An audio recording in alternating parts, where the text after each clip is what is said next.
왼손. 네. 뭐 그렇게 하길 원하십니까? 예. 광야하는 찬양이었는데요. 예. 광야를 또 경험해야 주님 손 잡는 것이 얼마나 중요하다는 걸 알 수 있죠. 예. 우린 계속해서 이 주일 오후 시간에 예수님께서 제자들에게만 따로 가르치신 산상수훈의 말씀을 살피고 있고요. 말씀드린 대로 이제 거의 마지막 부분을 지나고 있는데요. 그 마지막 부분의 내용이 제자들을 향한 심판과 경고의 내용이다, 이렇게 말씀을 드렸어요. 그래서 앞에서 많은 내용을 배웠지만 과연 그 내용대로 잘 살 수 있는지, 그러한 길을 끝까지 못 걸어가고 중도에 하차하거나 다른 방향으로 걸어가는 것에 대한 그런 경고이죠. 그래서 그 경고의 메시지를 대략 네 가지 정도로 살펴볼 수 있는데요. 첫째는 이미 우리가 두 주간에 살핀 좁은 문으로 들어가라. 그러니까 세상에 사람들이 요구하는 그런 방식이 아니라 이 산상수훈이 요구하는 그 방식대로, 그래서 그 길이 생명의 길이므로 그 길로 가라, 이런 말씀이었고요. 오늘은 두 번째로 이제 거짓 선지자들을 삼가라라는 말씀이 이어지는데요. 중요한 사실은 우리가 이것을 듣게 될 때 이것은 이제 새로운 내용이 아니라 말씀드린 대로 앞에 이미 가르쳐진 산상수훈, 즉 천국 백성의 삶을 살아가는 데 있어서 제자들이 그 길을 끝까지 주님 손 잡고 가기 위해서는 갖추어야 할 것들, 또 경계해야 할 것들, 그러니까 좁은 길이 맞는 길이구나, 그래서 이런 방향이죠. 그리고 또 경계해야 될 것들, 오늘은 거짓 선지자, 이런 방식으로 정리가 되는데요.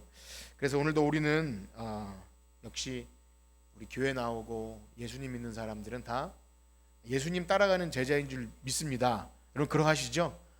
나는 제자는 아니고 그냥 교회만 다닐래요, 이런 분은 안 계시죠? 그래서 그 마음이 확실하다면 예수님께서 제자들에게 오늘 그 길을 걸어가기 위해 경계하고 조심하라고 하신 이 말씀들을 우리가 잘 듣고 순종하고 점검하면서 또 한 주를 살아가시는 여러분들 되시길 축복합니다. 우리 15절 말씀을 다시 한번 읽어보겠습니다. 7장 15절 시작. 거짓 선지자들을 삼가라. 양의 옷을 입고 너희에게 나아오나. 아멘. 말씀드린 대로 이 두 번째 경고인데요. 거짓 선지자들을 삼가라, 조심해라, 경계해라, 이런 말씀이죠. 그러면 거짓 선지자들은 도대체 누구를 얘기하는 것입니까? 사실 우리가 이제 교회 좀 나오면 성경 곳곳에 거짓 선지자들, 뭐 계시록에 하면 적그리스도라고도 하고 또 이단, 잘못된 가르침, 다른 복음, 여러 다양한 방향으로 쓰여야 되는데요.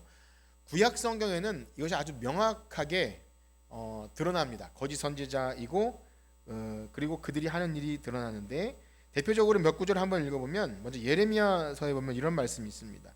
예레미야 5장 31절 한번 읽어볼까요? 예레미야 5장 31절 시작. 선지자들은 거짓을, 제사장들은 자기 권력으로 다스리며 내 백성은 그것을 좋게 여기니 마지막에 너희가 어찌하려느냐. 참고 구절이지만 대략 읽어봐도 그렇죠. 거짓 선지자들은 거짓을 예언한다. 그러니까 선지자라는 겉모습은 있으나 속은 거짓이기 때문에, 여기 뭐 제사장이 언급됐지만 어쨌든 하나님께서 세우신 선지자, 제사장, 왕, 이런 기름 부어 세운 자들, 직분자 혹은 말씀을 전하는 자들이 자기 개인적인 유익 혹은 사람들 귀에 듣기 좋은 말로 사람들을 잘못된 길로 가게 하는 이런 사람들이죠. 예레미야 애가 2장 14절에는요 또 이런 말씀이 있는데요. 2장 14절 시작. 내 선지자들이 내게 대하여 헛되고 어리석은 묵시를 보았으므로 내 죄악을 드러내어 내가 사로잡힌 것을 돌이키지 못하였도다. 그들이 거짓 경고와 미혹하게 하는 것을 보았도다. 역시 우리가 보면 참 선지자가 있죠. 이사야나 예레미야 같은. 그래서 우리가 이제 들었지만 참 선지자는 좋은 얘기를 별로 안 합니다. 그러니까 이것은 잘못됐다, 그러니까 너희들 돌이켜야 된다, 심판받는다. 그런데 일관되게 되는 것이 헛되고 어리석은 묵시는 죄악을 드러내어 사로잡힌 곳에서 돌이키게 하는 것을 못하게 하는 거예요. 그러니까 그냥 죄 가운데 있게 하고 돌이키지 못하게 하는, 그것이 바로 거짓 선지자들, 이라는 것이고요. 한 절 더 읽어보면 에스겔 22장 28절 보실까요? 에스겔 22장 28절 시작. 그 선지자들이 그들을 위하여 회를 칠하고 스스로 허탄한 이상을 보며 거짓 복수를 행하며 여호와가 말하지 아니하여서도 주 여호와께서 이같이 말씀하셨느니라 하였으며, 역시 하나님께서 말씀하신 것이 아닌데 그들이 임의로 혹은 악한 마귀의 어떤 영향으로 거짓을 말하기 때문에 사람들을 잘못된 길로 가게 한다. 그래서 이제 지금 예를 들어 읽었지만 실제로 우리 구약성에 보면 가장 유명한 어떤 거짓 선지자라고 하면 뭐 발람, 그 발람 선지자, 그 거짓 선지자가 있었고, 또 왕 시대에도 보면 전쟁을 하게 되는데 그 하나님의 말씀이라고 해서 전쟁에 나가면 이길 것입니다, 뭐 이런 선지자가 있고, 아니면 진짜 참 선지자는 아닙니다, 질 것입니다, 이렇게 할 때 사람들은 듣기 좋은 말을 택하고, 이런 에피소드가 많이 있지 않습니까? 그래서 구약 성경에는 실제로 어떤 거짓 영, 악한 마귀가 그에게 들어가서 사람들을 속이고 미혹하게 하는 일들이 실제로 언제 이때는 아주 명확하게 드러났죠. 그런데 신약에 오게 되면 예수님도 그런 말씀을 하세요. 때가 마지막 때가 되어갈수록 거짓 선지자들이 나타나게 될 것이고, 그들이 하는 일은 큰 표적과 기사를 행하게 될 것이다. 그러니까 거짓 선지자의 특징은 하나님의 선지자가 하는 일과 비슷한 일을 하고 비슷한 말을 한다. 예를 들면 그 모세가 바로 앞에 섰을 때 왜 지팡이를 가지고 뱀을 만들지 않습니까? 그런데 거기 있던 그 박수와 술객들도 비슷한 일을 행하죠. 그래서 그 마귀 혹은 사탄은 위장 변신, 그래서 비슷하게 다가온다. 그리고 비슷한 말을 하는데 그 목적은 뭐냐? 하나님 백성 혹은 꼭 회개하고 돌아갈 자들이 올바른 길이 아니라 더 악한 길로 가게 하는 그런 특징이 있다는 겁니다. 그래서 예수님의 제자들인 사도들도 교회들에게 편지할 때 이 거짓 선지자의 출현과 그들을 경계할 것을 많이 말씀하세요. 대표적으로 한 절 읽어보면 이 베드로후서 2장 1절을 한번 읽어볼까요? 베드로후서 2장 1절 시작. 그러나 백성 가운데 또한 거짓 선지자들이 일어나니 이와 같이 너희 중에도 거짓 선생들이 있으리라. 그들은 멸망하게 할 이단을 가만히 끌어들여 자기들을 사신 주를 스스로 취하는 자들이라. 아멘. 이제 신약으로 가면 조금 그 현상이 잦아지긴 하지만 이 거짓 선지자 그리고 거짓 선생, 그러니까 성경을 가르치거나 설교를 하거나 말씀을 전하는데도 교묘하게 그것들이 주를 부인한다. 이따가 또 읽겠지만 예수 그리스도가 하나님의 아들이심을 부인하는 등 여러 가지로 복음을 비틀거나 잘못된 가르침으로 사람들을 제대로 복음으로 이끌지 못하는 그런 현상들이 나타났다는 것이죠. 이러한 거짓 선지자들은 이제 요한 서신과 요한 계시록에도 굉장히 많이 등장하고 우리가 알고 있고요. 중요한 사실은 오늘날 이러한 거짓 선지자 또 적그리스도로 표현되는 자들이 마치 정말 뭐 무당처럼 막 딱 누가 봐도 이상하다 싶을 정도의 모습이 아니라 그러니까 교회 밖에 있거나 두드러지는 것이 아니라 교회 안에서 활동하기도 하고, 이따가 거의 이제 마지막에 말씀드리겠지만 그것이 우리 스스로가 하나님의 말씀대로 제대로 다스려지지 않을 때 우리 스스로가 악한 마귀에도 이용당할 수 있는 그 거짓 선지자의 역할을 할 수도 있다는 이 무서운 사실을 기억해야 합니다. 그래서 뭐 목사나 설교자 같은 사역자가 아니더라도 우리 모두가 여러분 목사님이나 어떤 사역자에 의존하지 않아도 여러분들은 다 말씀을 스스로 볼 수 있고 하나님과 소통할 수 있는 참 만인 제사장 아니겠습니까? 그러므로 더 조심해야 되고요. 우리가 스스로 듣는 말씀과 적용되고 그것이 우리 삶에서 나타나는 모습 속에서 자칫 하나님이 기뻐하지 않는 모습이 다른 사람에게는 그것이 이 거짓 선지자의 역할을 할 수 있다. 그를 기억해야 합니다. 그래서 좀 정리를 해보면 거짓 선지자들의 중요한 어떤 활동 그 특성을 살펴보면 이렇게 정리할 수가 있을 것 같아요. 이 산상수훈의 흐름과 생각해 보면 우리가 첫 번째로 경계해야 될 것들이 예수님이 가르치신 이 제자로서의 삶을 방해하는 것이 좁은 문으로 들어가게 하는 것을 방해하는 것이라면 거짓 선지자들은 바로 그 좁은 문이 아니라, 즉 생명의 문 좁은 문이 아니라 넓은 길, 편안한 길, 그쪽으로 인도하는 것을 거짓 선지자로 보면 될 것 같아요. 그래서 성경이 아무리 이 참된 기독교 신앙은 복음과 함께 고난을 받고 또 예수님께서 나를 따르려거든 어떻게 하라고 하시죠? 자기를 부인하고 자기 십자가 지고 따라야 된다. 고난이 있다는 거예요. 그러니까 좁은 길이라는 겁니다. 우리가 늘 부르는 노래처럼 기독교 신앙이 탄탄대로 꽃길을 보장해 주지 않는다는 거예요. 그럼에도 거짓 선지자들은 그건 너무 구태의연하고 오래된 것이고 그건 힘들고 어려울 때이고 하면서 은근히 무시하면서 넓고 편안하고 쉬운 길, 그래서 예수 믿어서 이 땅에서 얻게 되는 좋은 것들을 복음으로 포장해서 그것이 진짜 복음인 양, 기복신앙이죠. 그래서 예수 믿은 것에 대한 결과가 이 땅에서 잘 되는 것으로 나타나고 그것은 이제 그것이 평강이고 평안이다 라는 방향으로 사람들을 이끌어요. 그래서 거짓 선지자들은 성도들에게 거짓 평강을 이야기합니다. 분명히 그것이 죄고 문제이고 그 상태로 가만히 있어서는 안 되는데 괜찮다, 평강하다 그렇게 사람들이 제대로 말씀에 반응하지 못하도록 우리의 영적인 민감함을 둔하게 만드는 것이 거짓 선지자라는 거예요. 그래서 대표적으로 예레미야 시대에 그 대표적인 예가 있는데요.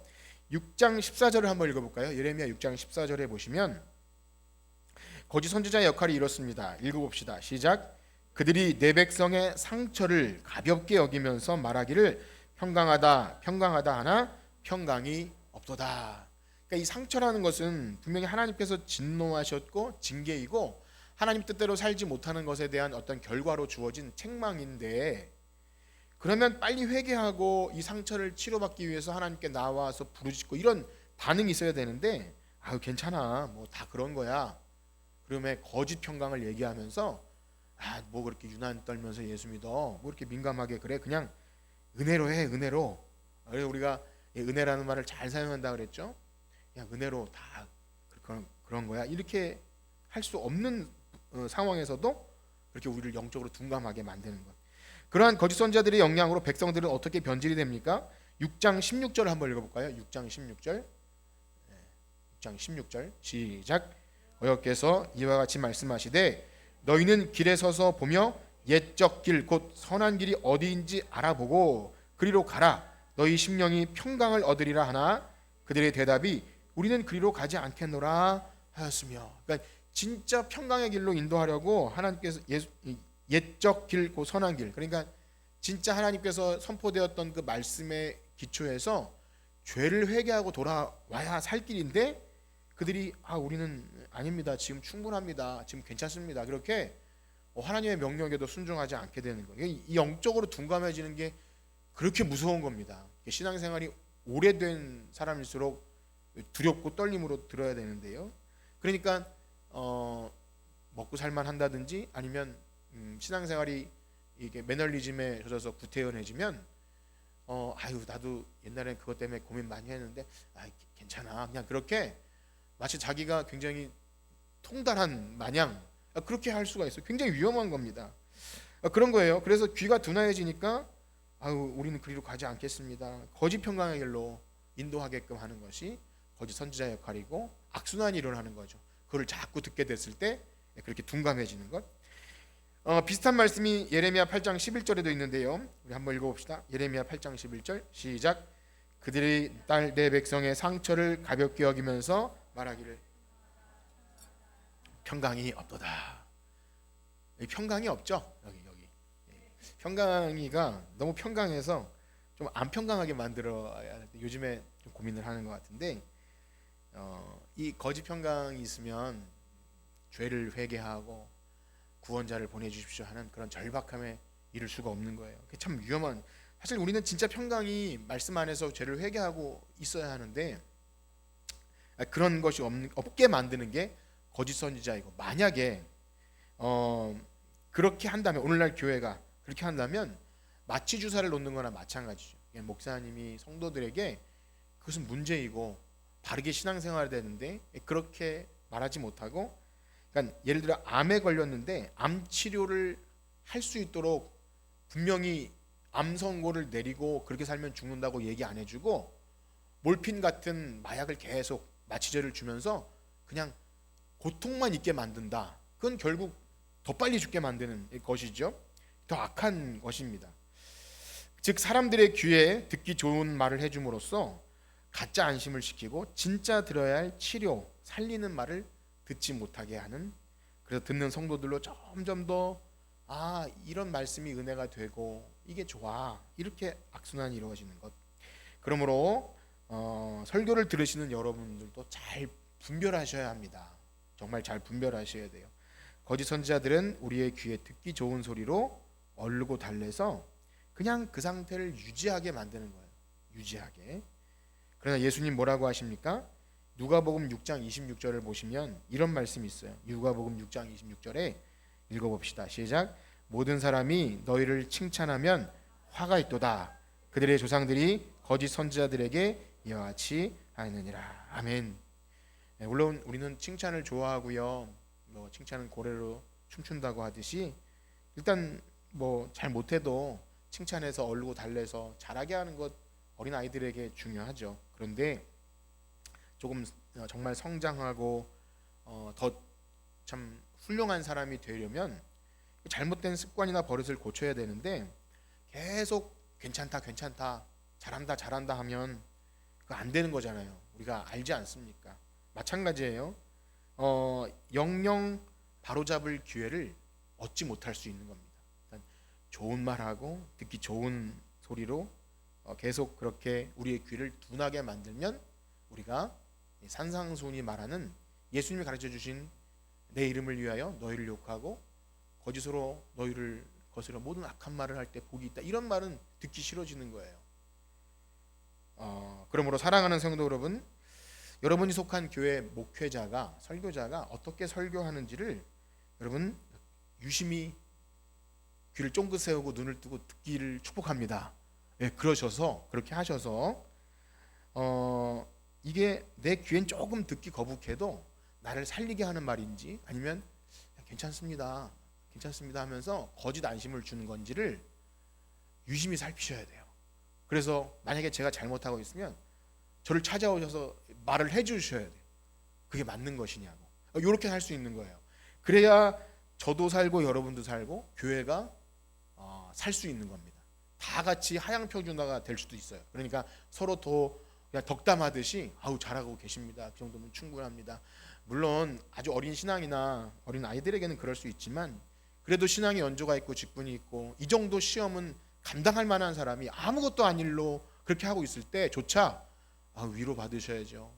그러면서 이렇게 찾아가서 교회 나올 때까지 이렇게 있고, 이것이 반복되면 잘못된 길로 만드는 거예요. 그게 무슨 선지자예요?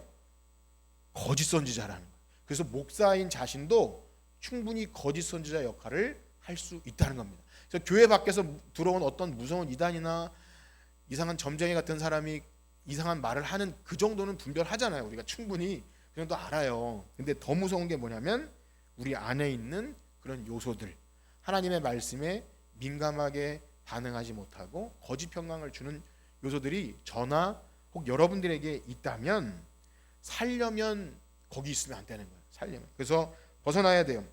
그렇기 때문에 예수님께서 말씀하신 이 좁은 길로 가게 하는 제가 그런 목사가 되었으면 좋겠고요. 여러분 어떠세요? 제가 여러분들의 듣기 좋은 긍정적인 말을 많이 했으면 좋겠어요. 듣기 싫어도 살리는 말을 했으면 좋겠습니까? 어떠세요?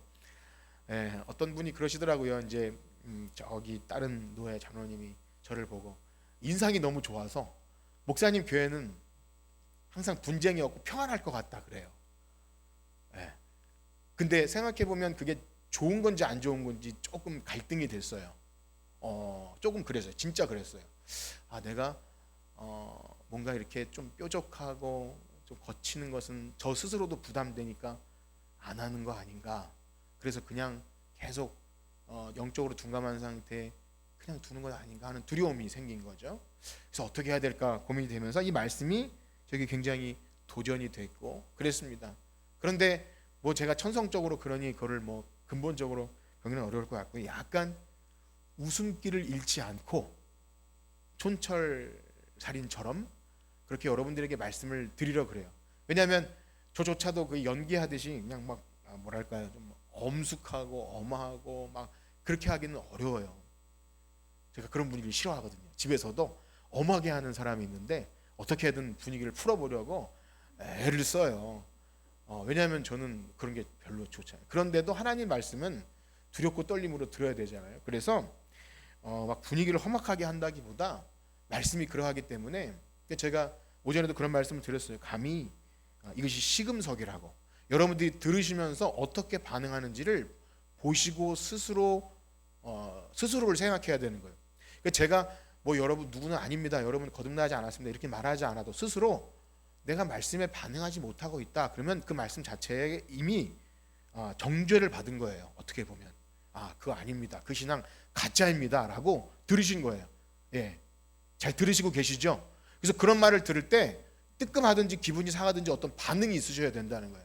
이게 평강을 깨트리는 게 아니라 진짜 평강을 찾는 것이고 그렇게 해야 한다는 겁니다. 사랑하는 성도 여러분, 그렇게 듣기를 축복합니다. 제가 웃음기 있게 또 둥글둥글 얘기하지만 잘 살펴보면 뼈가 있어요. 뼈가 있기 때문에 잘 들으셨으면 좋겠습니다.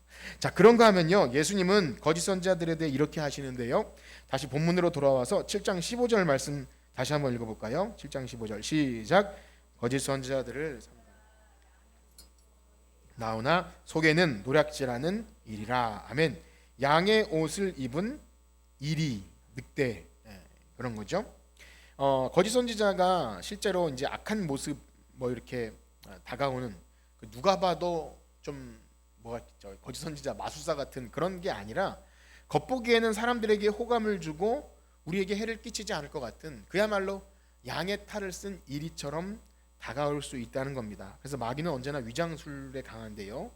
그래서 때로는 광명의 천사로 나타나기도 한다. 이렇게 베드로 사도는 말합니다. 그런데 그 본색은 뭐냐면 노략질하는 일이라. 즉 양을 위해 목숨을 바치는 목자가 아니라 그 양을 빼앗기 위해서 그렇게 존재하는 목적이 그거라는 거죠. 자, 그러면 무엇이 양을 노략질하는 것입니까? 그러니까 우리가 이제 그건 비유잖아요. 목자가 있고 양이 있을 때 거짓 목자는 양을 노략질한다 했을 때 그 노략질은 이제 뭐 교회를 못 나오게 한다든지 불신자를 만들게 한다든지 이런 차원이라기보다 교회 안에 존재하면서도 영적으로 심각한 병이 들게 하는 거예요. 영적으로 이것입니다. 즉 거짓 선지자가 단순히 뭐 성경에 무지하거나 잘못된 교리를 성경 잘못된 지식을 전달해서 하는 차원이 아니라 이것도 심각한 문제예요. 그러니까 만약에 잘못된 교리나 다른 복음, 이게 목사님이 설교할 때 어디서 이상한 걸 듣고 와서 이상한 방식으로 하면 여러분도 아마 금방 분별하실 텐데 이것도 심각한 문제지만 그것보다도 영적으로 잘못된 영향을 줄 수 있다는 거죠. 그래서 사도 요한은 요한 사도는 요한일서에 이런 말씀을 하시는데요. 요한일서 4장 1절을 한번 볼까요? 요한일서 4장 1절 시작. 사랑하는 자들아 영을 다 믿지 말고 오직 영들이 하나님께 속하였나 분별하라. 많은 거짓 선지자가 세상에 나왔습니다. 뭐 이걸 여러분 너무 어렵게 뭐 영 분별을 한다 뭐 이렇게 막 뭔가 그 뭐죠, 독심술 하듯이 누구를 뭐 이런 차원으로 안 보셨으면 좋겠어요. 우리는 충분히 말씀을 통해서 이것이 참된 복음인지를 분별할 수 있는데 그 얘기를 하는 거예요. 참된 진리의 말씀인지. 그래서 2절 3절에 보면 하나님의 아들 예수 그리스도를 인정하지 않고 믿지 않는 것이 다른 영이라 그러는 거예요. 뭐 이상한 신비한 어떤 얘기를 하는 게 아니라 그런 거예요. 그런데 4장 6절에 오면 이런 말씀이 있습니다. 요한일서 4장 6절 시작. 우리는 하나님께 속하였으니 하나님을 아는 자는 우리의 말을 듣고 하나님께 속하지 않은 자는 우리의 말을 듣지 아니하나니 진리의 영과 미혹의 영을 이로써 아느니라. 아멘. 어떻게 안다고요? 하나님을 아는 자는 누구의 말을 들어요? 우리의 말을. 여기서 우리는 누굽니까? 아니죠. 지금 요한이 하고 있는 말이지 않습니까? 우리는 누구예요? 사도 요한을 비롯한 참된 복음 안에 있는 진리를 전하는. 근데 하나님께 속하지 아니한 자는 우리의 말을 듣지 않는 거예요. 이것으로 그들이 진리의 영과 미혹의 영을 아는 겁니다. 결국 이제 이단들이 잘 하는 방식이 이거죠. 굉장히 친절하고 사랑이 많은 것처럼 다가오지만 결국 목적은 예를 들면 뭐 목사님이 엄청 신성한 이 차원이 아니라 말씀을 선포하는 목사님과 관계를 무너뜨리면 설교가 안 들리잖아요. 그렇죠? 그런 방식으로 진리를 못 듣게 하는 거예요. 여기서 그래서 우리 말을 못 듣게 한다.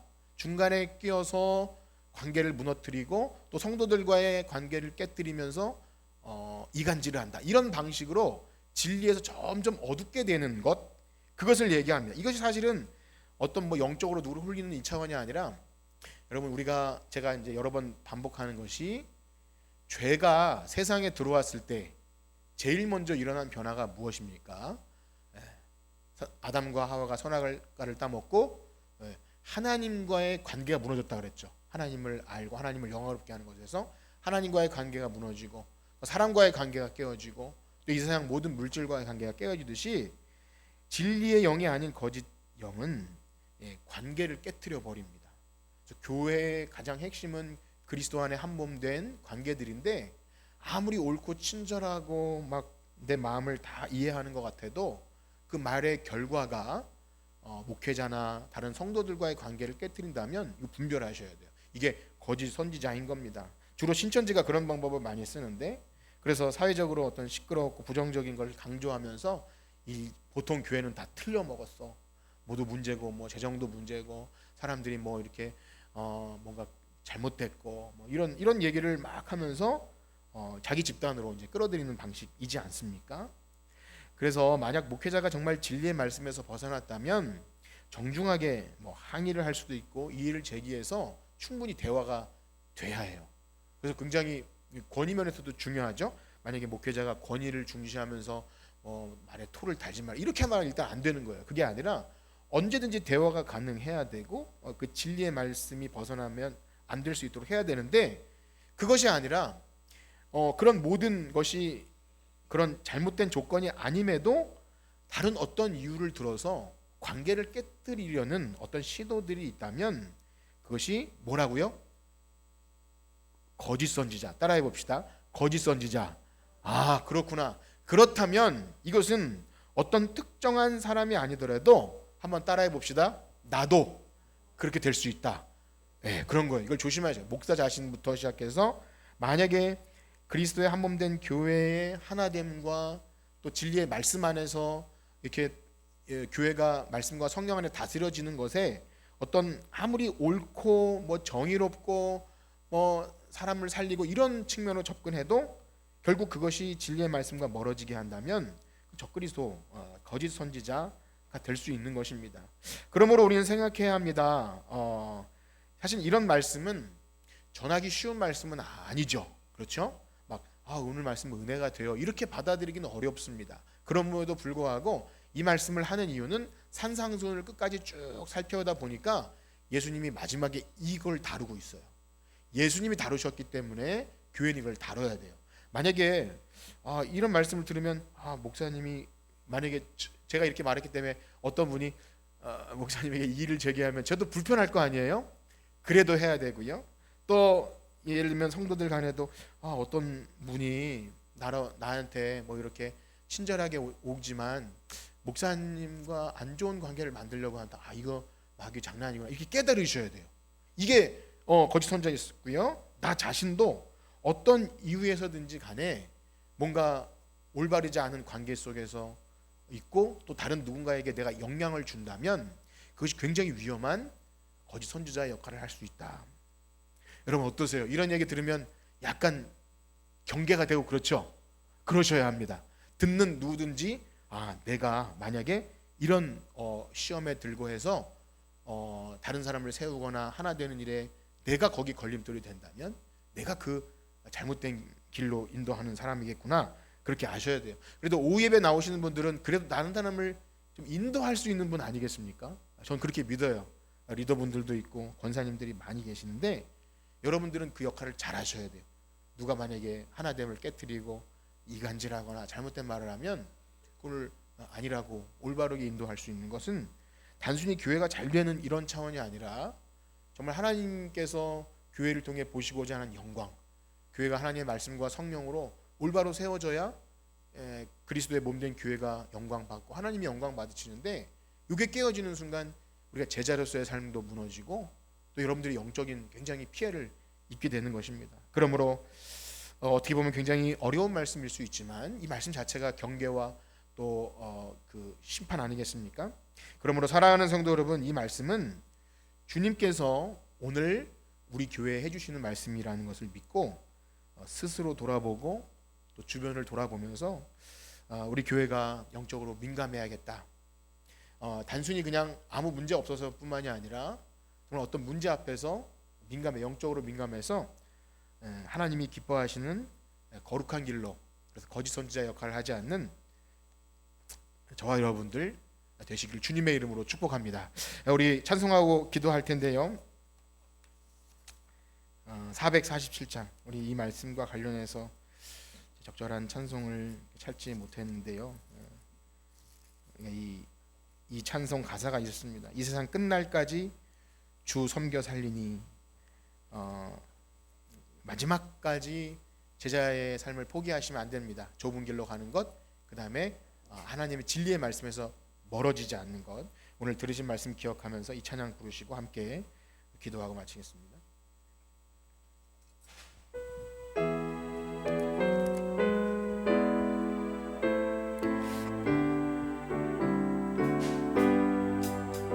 이 세상 끝날까지 주 섬겨 살리니, 내 친구 되신 주여 늘 함께 하소서. 주 나와 함께 하면 전쟁도 넘어도, 주 나를 인도하면 늘 안심하리라. 나 주를 따를 때에 주 약속하신 것, 그 영광 중에 모두 이루어 주소서. 나 주의 뒤를 따라 섬기며 살리니, 그 거센 은혜 속에 날 인도하소서. 이 세상 온갖 시험 내 마음을 흔들고, 정악한 원수들이 안팎에 있으나, 주 나를 돌보시사 내 방패 되시고, 내 옆에 계신 주를 늘 알게 하소서. 저 영광 빛난 것을 주 허락했으니, 그 허락하신 것을 늘 사모합니다. 끝까지 쉬지 않고 주 따라가리니, 주 넓은 사랑으로 늘 인도하소서.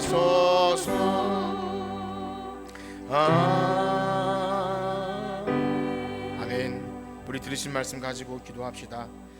이 세상 끝날까지 주님 따라가는 제자의 삶을 사는 것은 쉽지는 않습니다. 그러나 우리의 힘과 노력으로 이 길을 가는 것이 아니라 주님이 이미 십자가로 이겨놓으신 길이고, 우리는 시간 속에서 그것을 경험하면서 싸워 나가는 것입니다. 결국 이기겠지만 진짜 이긴 성도는 나태하지 않고 게으르지 않고 계속 좁은 길로 가고 또 우리를 미혹해하는 거짓 선지자들을 몰아내는 경계하는 삶을 사는 것입니다.